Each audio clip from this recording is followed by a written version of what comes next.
അവിടെ രക്ഷാപ്രവർത്തനത്തിന് വേണ്ടി എത്തിച്ചിരിക്കുന്ന ഈ ഒരു ദൃശ്യങ്ങൾ ഇപ്പോൾ പ്രേക്ഷകർ കാണുന്നത് ബൂം എക്സ്കവേറ്റർ എത്തിച്ചിരിക്കുകയാണ്. അതിൻ്റെ ദൃശ്യങ്ങളാണ് പ്രേക്ഷകർ കാണുന്നത്. അല്പസമയത്തിനകം തന്നെ അത് ഉപയോഗിച്ചുകൊണ്ടുള്ള പരിശോധന ആരംഭിക്കും. എന്തായാലും ബൂം എക്സ്കവേറ്റർ പോലുള്ള അത്യാധുനിക സംവിധാനങ്ങൾ ഉപയോഗിച്ചുകൊണ്ടുള്ള ഒരു പരിശോധനയിലേക്കാണ് 9ാം നാൾ അർജുനു വേണ്ടിയുള്ള തിരച്ചിൽ കടക്കുന്നത്. ഈ ഒരു എക്സ്കവേറ്റർ ബംഗളൂരുവിൽ നിന്നാണ് എത്തിച്ചിരിക്കുന്നത്. അതിപ്പോൾ നേരത്തെ രാവിലെ എത്തേണ്ടതായിരുന്നു. പക്ഷേ അത് ചില തകരാറുകൾ കാരണമാണ് ഇപ്പോൾ അല്പസമയത്തിന് വൈകി എത്തിയിരിക്കുന്നത്. എന്തായാലും പുഴയിലേക്ക് അത് ഇറക്കിക്കൊണ്ടുള്ള ഒരു പരിശോധന, പുഴയിലെ മണ്ണ് മാറ്റിക്കൊണ്ടുള്ള ഒരു പരിശോധനയിലേക്കാണ് ഇപ്പോൾ ആരംഭിക്കാൻ പോകുന്നത് എന്നാണ് ദൃശ്യങ്ങൾ കണ്ട് മനസ്സിലാക്കുന്നത്. എന്തായാലും നാവികസേനയുടെയും രക്ഷാദൗത്യത്തിലെ മറ്റ് NDRF സംഘവും ഒക്കെ അവിടെ എത്തിയിട്ടുണ്ട്. അവർ രാവിലെ മുതൽ മണ്ണ് മാറ്റിക്കൊണ്ടുള്ള പരിശോധനയിലേക്കൊക്കെ കടന്നിട്ടുണ്ട്. എന്തായാലും ബൂം എക്സ്കവേറ്റർ കൂടി എത്തുന്നതോടുകൂടി സ്വാഭാവികമായും രക്ഷാപ്രവർത്തനത്തിന് വേഗത കൈവരും. അത് ഇന്നലെ നമുക്ക് ലഭിച്ച സോണാർ സിഗ്നൽ, ആ ഒരു സോണാർ സിഗ്നലിൽ തന്നെയാണ് നമുക്ക് ഏറ്റവും അധികം പ്രതീക്ഷയുള്ളത്. കാരണം റഡാർ സിഗ്നൽ ലഭിച്ച അതേ പ്രദേശത്ത് തന്നെ ലഭിച്ച സോണാർ സിഗ്നൽ, ആ ഒരു സോണാർ സിഗ്നൽ കേന്ദ്രീകരിച്ചുകൊണ്ടാണ് ഇപ്പോൾ ബൂം എക്സ്കവേറ്റർ ഉപയോഗിച്ച് പരിശോധന നടത്താൻ പോകുന്നത്. സന്തോഷ് ചേരുന്നുണ്ട്. സന്തോഷ്, ദൃശ്യങ്ങൾ കണ്ടിട്ട് മനസ്സിലാക്കുന്നത് ഈ ബൂം എക്സ്കവേറ്റർ ഉപയോഗിച്ചുള്ള പരിശോധന ആരംഭിക്കാൻ പോവുകയാണ് എന്നാണ്. തുടങ്ങിയിട്ടുണ്ടോ? അഞ്ജന, ഈ ബൂം എക്സ്കവേറ്റർ ഉപയോഗിച്ചുകൊണ്ട് അവിടെ മണ്ണ് മാറ്റാനുള്ള അതിന് തുടങ്ങാൻ പോവുകയാണ്. അതാണ് നമ്മൾ ദൃശ്യങ്ങളിൽ, തത്സമയ ദൃശ്യങ്ങളാണ് കണ്ടുകൊണ്ടിരിക്കുന്നത്. മണ്ണ് മാറ്റുന്നതിനുള്ള പ്രവൃത്തികൾ ആരംഭിച്ചിട്ടുണ്ട്. ഇവിടെ ഇപ്പോൾ ഈ കരയോട് ചേർന്ന് മണ്ണ് ഇടിഞ്ഞ് വീണ ഭാഗത്താണ് ഇപ്പോൾ ഈ പറയുന്ന മണ്ണ് മാറ്റുന്ന പ്രവൃത്തി നടക്കുന്നത്. മണ്ണിടിഞ്ഞ് പുഴയിലേക്ക് വീണ തീരത്തോട് ചേർന്ന് കിടക്കുന്ന സ്ഥലമുണ്ട്. അവിടെയാണ് ഇപ്പോൾ ഈ ബൂം ഉപയോഗിച്ചുകൊണ്ട് അവിടെ നിന്നുമാണ് തുടക്കത്തിൽ മണ്ണ് മാന്താനുള്ള ഒരു ശ്രമം ഇപ്പോൾ ആരംഭിച്ചിട്ടുള്ളത്. അത് തുടങ്ങാൻ പോവുകയാണ്. നേരത്തെ ഈ സിഗ്നല് ലഭിച്ചതുൾപ്പെടെ ഇതിന് സമീപത്തായിട്ടുള്ള സ്ഥലത്ത് തന്നെയാണ് ഇപ്പോൾ മണ്ണ് മാറ്റുന്ന പ്രവൃത്തിയിലേക്ക് കടന്നിട്ടുണ്ട്. അതോടൊപ്പം തന്നെ ഈ സംവിധാനങ്ങൾ, ഈ കൂടുതൽ തിരച്ചിൽ ശക്തമാക്കേണ്ടുന്ന കാര്യങ്ങളെല്ലാം തന്നെ ആലോചിക്കുന്നതിനായി ഉന്നതതല യോഗം ഉൾപ്പെടെ ചേരുന്നുണ്ട്. നേവിയുടെയും ആർമിയുടെയും അതോടൊപ്പം തന്നെ ദുരന്ത നിവാരണ സേനയുടെയും ഉദ്യോഗസ്ഥർ യോഗം ചേരുന്നുണ്ട്. ISROയുമായി ഈ കാര്യങ്ങൾ ചർച്ച ചെയ്തിട്ടുണ്ട്. നാളെ രാവിലെ മുതൽക്ക് തന്നെ ഡ്രോൺ ഉപയോഗിച്ചുകൊണ്ടുള്ള കൂടുതൽ പരിശോധന നടത്തുന്നതിനാവശ്യമായിട്ടുള്ള കാര്യങ്ങളാണ് ഈ കൂടിയാലോചനയിൽ, ഈ ചർച്ചയിൽ ഉയർന്നു വരുന്നത് എന്നുള്ളതാണ് മനസ്സിലാക്കുന്നത്. ഇനി അതിന്റെ കൂടുതൽ കാര്യങ്ങൾ വ്യക്തത വരണമെങ്കിൽ MLA ആണ് മാധ്യമങ്ങളോട് ഈ കാര്യങ്ങൾ വിശദീകരിക്കാറുള്ളത്. അദ്ദേഹമാണ് ഈ കാര്യങ്ങൾ വിശദീകരിക്കേണ്ടത്. നമ്മളിപ്പോൾ നൽകിക്കൊണ്ടിരിക്കുന്ന ദൃശ്യങ്ങൾ അത് ഷിരൂരിലെ തത്സമയ ദൃശ്യങ്ങളാണ്.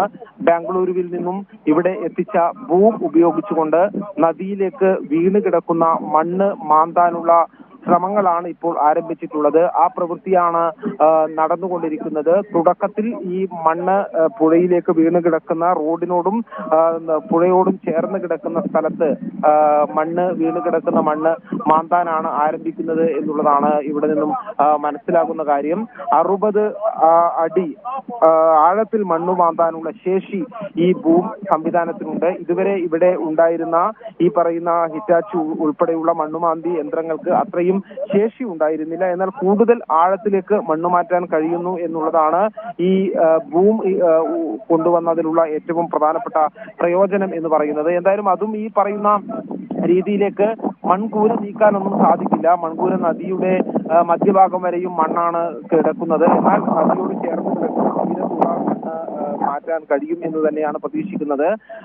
ഈ ഒരു ഭാഗത്ത് സിഗ്നൽ ലഭിച്ച ഭാഗത്ത് ഉൾപ്പെടെയുള്ള മണ്ണ് മാറ്റിക്കഴിഞ്ഞാൽ മാത്രമേ ഏതെങ്കിലും തരത്തിലുള്ള ഇതുമായി ബന്ധപ്പെട്ട പ്രതീക്ഷകൾ ഉണ്ടാവുകയുള്ളൂ. ഇതിന്റെ പ്രവൃത്തി ആരംഭിച്ചതിന് ശേഷം എന്താണ് അതിന്റെ ഏതെങ്കിലും തരത്തിലുള്ള പ്രായോഗിക ബുദ്ധിമുട്ടുകൾ നേരിടുന്നുണ്ടോ എന്നുള്ള കാര്യങ്ങളെല്ലാം ആ സമയത്താണ് മനസ്സിലാക്കാൻ കഴിയുക.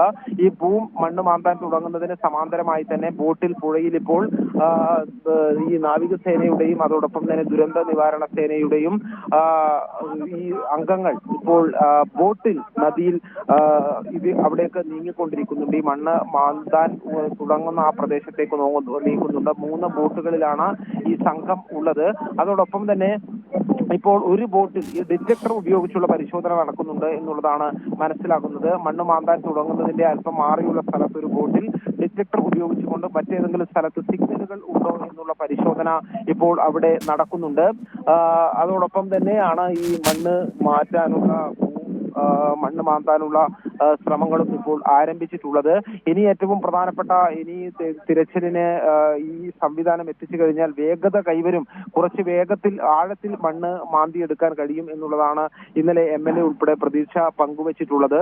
അത് ബാംഗ്ലൂരിൽ നിന്നാണ് റോഡ് മാർഗം. മഴയുണ്ടോ? അതായത് നേരത്തെയൊക്കെ ഇടവിട്ട ഒരു മഴയുണ്ടായിരുന്നു, ഇപ്പോൾ മഴയുണ്ടോ? ഈ രക്ഷാദൗത്യത്തിന് അത് വലിയൊരു പ്രതിസന്ധി സൃഷ്ടിക്കുമെന്ന് തന്നെയാണ് തോന്നുന്നത്. എന്താണ്, ഇടവിട്ടെങ്കിലും മഴ പെയ്യുന്നുണ്ടോ? എന്താണ് അവിടുത്തെ ഒരു കാലാവസ്ഥാ സ്ഥിതി എങ്ങനെയാണ്?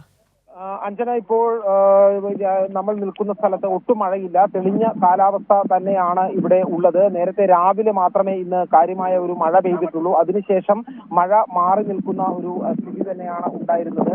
മഴ പെയ്തു കഴിഞ്ഞാൽ അത് രക്ഷാപ്രവർത്തനം ദുഷ്കരമാക്കും എന്നുള്ള കാര്യത്തിൽ സംശയമില്ല. ഇന്നലെ വരെയും കനത്ത മഴ ഇടവിട്ട് കനത്ത മഴ പെയ്യുന്ന സാഹചര്യം ഉണ്ടായിരുന്നു. എന്നാൽ ഇപ്പോൾ എന്നാൽ ഇപ്പോൾ മഴ മാറി നിൽക്കുകയാണ്. തെളിഞ്ഞ കാലാവസ്ഥ തന്നെയാണ് ഉള്ളത്. അതുകൊണ്ട് എന്നാൽ ഒരു ഭാഗത്ത് മൂടിക്കെട്ടിയ അന്തരീക്ഷമുണ്ട്. മഴ ഏത് സമയത്തും പെയ്യാനുള്ള സാധ്യതയുണ്ട്. അങ്ങനെയാണെങ്കിൽ ഇത് തടസ്സപ്പെടും എന്നുള്ള കാര്യത്തിൽ സംശയമില്ല. കാരണം ഈ മണ്ണിടിഞ്ഞ ഭാഗത്ത് നിന്നുൾപ്പെടെ വലിയ രീതിയിൽ വെള്ളം താഴേക്ക് വരാനുള്ള സാധ്യതയുണ്ട്. രക്ഷാപ്രവർത്തനം, ബൂം ഉപയോഗിച്ചുകൊണ്ടുള്ള രക്ഷാപ്രവർത്തനം പുരോഗമിക്കുന്നു. അതിന്റെ തത്സമയ ദൃശ്യങ്ങളാണ് പ്രേക്ഷകർ കാണുന്നത്. ബൂം ഉപയോഗിച്ച് അത്യാധുനിക സംവിധാനം ഉപയോഗിച്ചുകൊണ്ടുള്ള പരിശോധനയിലേക്ക് കടക്കുകയാണ്. എത്രയും പെട്ടെന്ന് ലക്ഷ്യം കാണുമെന്ന പ്രതീക്ഷയിൽ തന്നെയാണ് പരിശോധന പുരോഗമിക്കുന്നത്.